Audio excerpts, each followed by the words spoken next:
আমাদের সকল মুসলমানের একটা কথা যে হুজুররা এক এক হুজুর এক এক কথা বলে, কোথায় যাব, কি করব, হুজুরদেরই ঠিক নেই। তো ভাইরা, এটা খুব ভালো কথা, হুজুররা খারাপ, এতে সন্দেহ নেই। আপনি যখন আসরের নামাজের পরে বাজারে গেলেন থলেটা হাতে করে, আপনি মনে করেন মাছের দোকান, মাছের মার্কেটে অথবা গোশতের মার্কেটে বা আলুর মার্কেটে ঢুকলেন, প্রত্যেক দোকানদার ভাই আমার ভাই স্যার আসেন, স্যার আসেন, আমার কাছে ভালো আছে, আমার কাছে ভালো আছে, আমার অমুক জায়গায় তমুক জায়গায় বলতে থাকবে। আপনি যেহেতু এক এক দোকানদার এক এক কথা বলছে, আপনি থলে হাতে করে আস্তে করে বাড়ি চলে আসবেন। কি করব, দোকানদারে এক একজন এক এক কথা বলে, বাজার আর করব না। এরকম মানুষ কি বাংলাদেশে পাওয়া যাবে ভাই? যাবে না।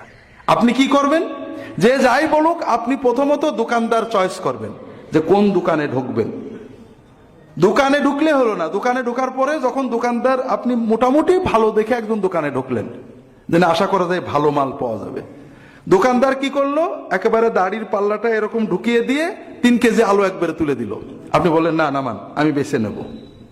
আপনি একটা একটা করে বেছে নেন, পেঁয়াজ, আলু, টমেটো, কাঁচামরিচ, মাছ আপনি বেছে নেন। আপনি দোকান যাচাই করার পরেও পণ্য যাচাই করেন, যাচাই ছাড়া পণ্য নেন না। কিন্তু আপনি আসরের পরে বাজারটা বাড়িতে দিয়ে মাগরিবের নামাজের সময় মসজিদে ঢুকলেন, আপনি নামাজ পড়ে কিছু জিকির করছেন অথবা নামাজের ভিতরে কিছু আমল করছেন। আপনাকে যদি বলা হয় যে আমল কোথায় পেয়েছেন, ও অমুক হুজুর বলেছে, আমলটা কিন্তু আপনি যাচাই করে নেননি। আপনি আলু যাচাই করেছেন, পেঁয়াজ যাচাই করেছেন, টমেটো যাচাই করেছেন, মাছ পর্যন্ত টিপে যাচাই করে একটা একটা করে আপনি দাড়ি পাল্লায় তুলেছেন।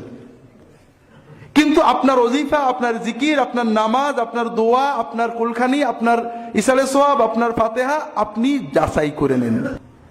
হুজুর বলেছে আপনি করেছেন, সবাই করছে তাই করেছেন। তাহলে কি বোঝা গেল? তাহলে বোঝা গেল ভাইরা, যে আপনার কাছে আলু, পেঁয়াজ, পটল, টমেটো, পুঁটি মাছের যে দাম আছে, আপনার ঈমান আমলের ওই দাম নেই।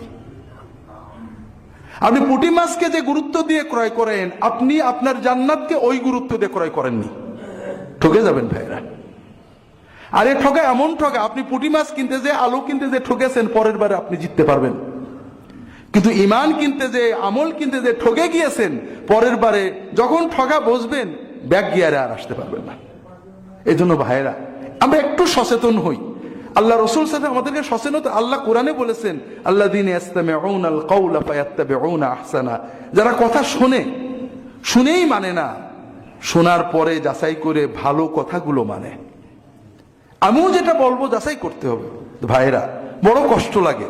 আপনারা আলু, পটল, পেঁয়াজ যাচাই করেন, একটা জমি কিনতে গেলে দলিল যাচাই করেন, ঔষধ কিনতে গেলে আপনারা কোম্পানি খোঁজেন। এখন ডাক্তার ওষুধ লিখে দিলে তাও কোম্পানি কি স্কয়ার নাকি কোন ফার্মা, কি ফার্মা, আর ভালো ওষুধ খোঁজেন।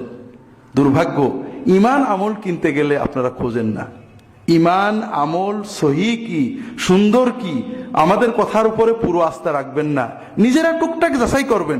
যাচাই করার মাধ্যমে, হ্যাঁ, আপনি যখন 5 বার এক ডাক্তারের কাছে চিকিৎসা করাবেন, 5 বার এক দোকান থেকে মাল কিনবেন, যখন দেখবেন যে না মানের মাল দেয়, আপনি 10টা যাচাই করবেন, 2টো যাচাই ছাড়াও নিতে পারবেন। তবে চিন্তা থাকবে যে যে কেউ ভুল করতে পারে। এটা হলো আমাদের বাঁচার উপায় ভাইয়েরা। সমাজে প্রতারণা থাকবে, ধোঁকাবাজি থাকবে, সব ক্ষেত্রে আইনে আছে, কোর্টে আছে, রাজনীতিতে আছে, মার্কেটে আছে। কিন্তু তাই বলে তো আমি আমার ঈমানকে অবহেলা করতে পারি না। ভাইয়েরা, ঝিনেদার শহরে 1 কাঠা জমি কিনতে গেলে আপনারা কারোর কথার উপর বিশ্বাস করেন না, নিজেরা দলিল দেখেন, পিঠ দলিল দেখেন, মানে বর্তমান রেকর্ড দেখেন, আগের রেকর্ড দেখেন, সেই কতজন সাল বলে সেই সালের রেকর্ড দেখেন। এরপরে আবার রেজিস্ট্রি অফিসে খোঁজ নেন আগে কারোর বিক্রি হয়েছে কিনা। 2 লাখ টাকা, 5 লাখ টাকা, এই 5 লাখ টাকা দেওয়ার আগে আপনি কত যাচাই করেন, নিজে যাচাই করেন, উকিল দিয়ে যাচাই করেন, আবার নিজেও দেখেন, ভালো করে বোঝার চেষ্টা করেন, 2-4 জনকে দিয়ে যাচাই করেন। কিন্তু ভাইরা, জান্নাতের 1 কাঠা জমি কেনার জন্য কোনো যাচাই না করে মানুষদের হাতে ঈমানটা তুলে দেন। এতে বোঝা যায় যে জান্নাত আপনার কাছে দাম নেই। দুনিয়ার 1 কাঠা জমির যে দাম, জান্নাতের 1 কাঠা জমির আপনি সেই দাম দেন না। আর আপনি গোড়াতেই যেহেতু অবহেলা করেছেন, ঠকার সম্ভাবনা খুবই বেশি।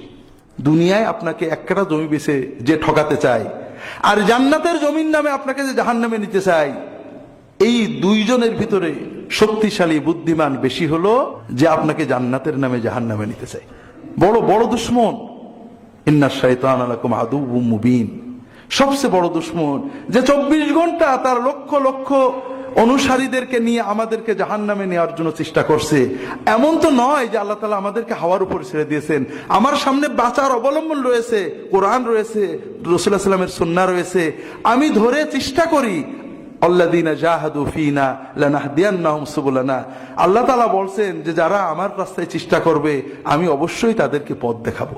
আমাকে তো চেষ্টা করতে হবে ভাই। আপনি চেষ্টা করেন, ঠকবেন না। আপনি অবহেলা করেন, আমি বাজারে যাই না ভাই, কারণ দোকানদাররা আমার খুব ঠকায়। একেবারে চেহারা দেখে আমি ঠকে যাই। হুজুর হুজুর আসেন, হুজুর আমার কাছে ভালো আছে, দিয়ে দেয়। পাশে বাহাউদ্দিন থাকলে বলে এটা নিয়েন, এটা এটা জন্ডিস আলা মাছ, এটা ক্যান্সার আলা মাছ, এটা ভালো না, এই স্যার ঠিক করে দাও। এই জন্য আমি ভয়ে বাজারে যাই না। তো ভাইরা, বাজারে একবার ঠকছি, অনেক ঠকছি জীবনে, কিন্তু এই ঠকাতে কিছু ক্ষতি হয় না। আজকে 2 লাখ টাকা ঠকছি, আল্লাহ 100 টাকা দিয়ে দেবে। আজকে বাজারে একটা খারাপ জিনিস দিয়ে ফেলে দিছি, কিন্তু কালকে আবার ভালো জিনিস খাবো। কিন্তু দুনিয়াতে আমল করছি, কিয়ামতে সে কঠিন দিনে যদি না পাই, সব হাওয়া হয়ে যায়, তাহলে এর চেয়ে কষ্ট আর থাকবে না। এই জন্য আমার অনুরোধ হলো ভাইয়েরা, যে সবকিছু নিজেরা যাচাই করার চেষ্টা করবেন। নিজেরা পারবেন না, যারা 5 জনকে প্রশ্ন করবেন, ভাই এটা কি কোথায় আছে, কোন হাদিসে, কোন কিতাবে, দেখান আমাকে। একজন বলবেন, একজন বলবে, আপনার ভিতরে একটা জ্ঞান এসে যাবে। মানুষ চেষ্টা করলে সব আল্লাহ দিয়ে দেন। আমরা পারি না এমন কিছু নেই। একসময় আমাদের দেশে পাওয়ার টিলার ছিল না, আমরা পাওয়ার টিলার ব্যবহার করছি। কাজে কোরআন হাদিস আমাদের দেশে আছে, নিজে পড়েন, না হলে যারা পড়ে তাদেরকে প্রশ্ন করেন, বোঝার চেষ্টা করেন, রাসূলুল্লাহ সাল্লাল্লাহু আলাইহি ওয়াসাল্লামকে সামনে রাখেন। আল্লাহ তাআলা আমাদের সবাইকে তৌফিক দান করুন, আমিন।